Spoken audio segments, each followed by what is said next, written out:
আসসালামু আলাইকুম। জাতীয় বিশ্ববিদ্যালয়ের অধীনে ডিগ্রি পাস করছে যাদের রসায়ন প্রথম পত্র সাবজেক্টের পরীক্ষা রয়েছে আগামী 20 তারিখে রয়েছে। তো রাজু একাডেমি তোমাদের জন্য শর্ট সাজেশন রেডি করেছে, যেখানে ক বিভাগে রয়েছে আমাদের 26টি প্রশ্ন, খ বিভাগে মাত্র 11টি প্রশ্ন রয়েছে এবং গ বিভাগে রয়েছে 24টা প্রশ্ন। গ বিভাগে তোমাদের বেশি প্রশ্ন কেন? কারণ গ বিভাগে তোমাদের পরীক্ষা আসবে 8টা প্রশ্ন, 8টারে আবার 2টা করে পার্ট রয়েছে, 16টা প্রশ্ন থাকবে পরীক্ষায়। আমি দিয়েছি মাত্র 24টা প্রশ্ন।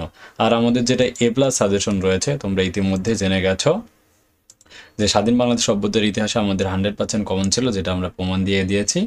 তো এখানে বিএসসি গ্রুপের দেখো পদার্থ, রসায়ন, উদ্ভিদ, গণিত, প্রাণী এ সকল বিষয়ে, ঠিক আছে, আমার কাছে উত্তর সহকারে পাবে। এই ভিডিওতে রসায়ন প্রথম পত্রটা সাবজেক্টটা ফ্রি করে দিচ্ছে। এখানে দেখো শর্ট সাজেশন, সাজেশন প্লাস বিগত বোর্ড প্রশ্ন উত্তর এবং বিগত বছরের প্রশ্ন সহ আমাদের কাছে সব কিছুই কিন্তু রয়েছে। সো চলো আমরা এখন শুরু করে দিচ্ছি যে এ প্লাস সাজেশনটা ফ্রি করে দিব।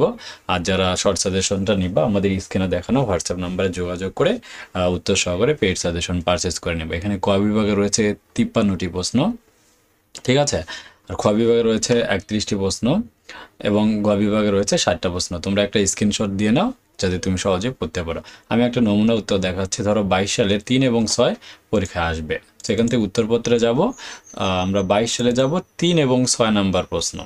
তো এখান থেকে খ বিভাগে চলে যাব, আমরা 3 নাম্বার প্রশ্নটাকে ওপেন করে নেব। এই যে দেখো 3, 22 সালে 3টা চলে আসছে। দেখো যে প্রথম ক্রম বিক্রিয়ার জন্য বেগ ধ্রুবকের সমীকরণটি প্রতিপাদন করো। সো এইটা দেখো একদম প্রতিপাদনটা আমি সুন্দরভাবে দিয়ে দিয়েছি, উত্তর সহকারে আছে। এমন সব সাবজেক্টই রয়েছে। যারা নিতে চাও আমাদের স্ক্রিনে দেখানো হোয়াটসঅ্যাপ নাম্বারে যোগাযোগ করে পেইড সাজেশনগুলো সবগুলো উত্তর সহকারে পারচেস করে নাও।